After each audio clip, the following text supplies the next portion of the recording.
வணக்கம். ஜெயர் ஹோம் ஷார்ட்ஸில் இன்றைக்கி பார்க்க போகிறது ரவா லட்டு. ரொம்ப டேஸ்ட்டாக இருக்கும், ரொம்ப வாசமாகவும் இருக்கும், குழந்தைங்களுக்கெல்லாம் ரொம்ப பிடிக்கும். இந்த ஸ்வீட்டை கண்டிப்பாக உங்கள் வீட்டில் செஞ்சு பாருங்கள். 1/4 கிலோ ரவை, 1/4 கிலோ சீனி, ஒரு அரை முறை தேங்காய் துருவி வச்சுருக்கிறேன், முந்திரி பருப்பு, கிஸ்மிஸ் பழம், அது தேவையான அளவு, ஒரு 50 ml பால், காய்ச்சின பால். ஃபஸ்ட்டு நம்ம பாத்திரத்தில் நெய் ஊற்றி முந்திரி பருப்பையும் கிஸ்மிஸ் பழத்தையும் வறுத்து வச்சுக்கணும். வறுத்து எடுத்துக்கிட்டு அதே நெய்யிலே துருவின தேங்காவை எடுத்து அதையும் நெய்யில் வறுத்துக்கணும். நல்லா நம்ம நெய்யில் வறுத்து தேங்காய் போடும்போது ரொம்ப வாசனையாக இருக்கும், ரொம்ப டேஸ்ட்டாகவும் இருக்கும்.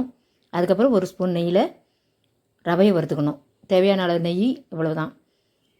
இதை நல்லா வறுத்துட்டு நல்லா ப்ரௌன் கலர் வராத அளவுக்கு பார்த்துக்கோங்க. நல்லா உதிரி உதிரியாக ஆன பிறகு ஜீனியை நல்லா 200 ஜீனி போடுங்க. ஒரு 50 கிராம் எடுத்து வச்சுக்கோங்க. டேஸ்ட்டு காணலைன்னா இனிப்பு போட்டுக்கலாம், இல்லாட்டி தகட்ட ஆரம்பிச்சிடும்.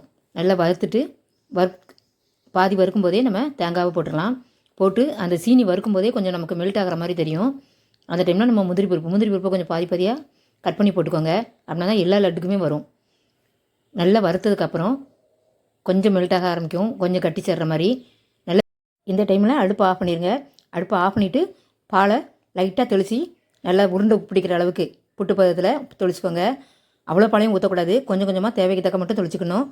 உருண்டை பிடிச்சிடலாம். இப்போ சூடாக இருக்கும்போதே உருண்டை பிடிச்சிருங்க. கொஞ்சம் உதிரியாக இருந்தீங்கன்னா கொஞ்சம் பால் தெளிச்சிக்கோங்க. நல்லா சூப்பராக உருண்டை பிடிச்சாச்சு. ரொம்ப டேஸ்ட்டாக இருக்கும். இது குழந்தைங்களுக்குலாம் ரொம்ப பிடிக்கும். உங்கள் வீட்லேயும் கண்டிப்பாக செஞ்சு பாருங்கள். இந்த வீடியோ பிடிச்சிருந்தேன்னா சப்ஸ்கிரைப் பண்ணுங்கள், லைக் பண்ணுங்கள், கமெண்ட் பண்ணுங்கள்.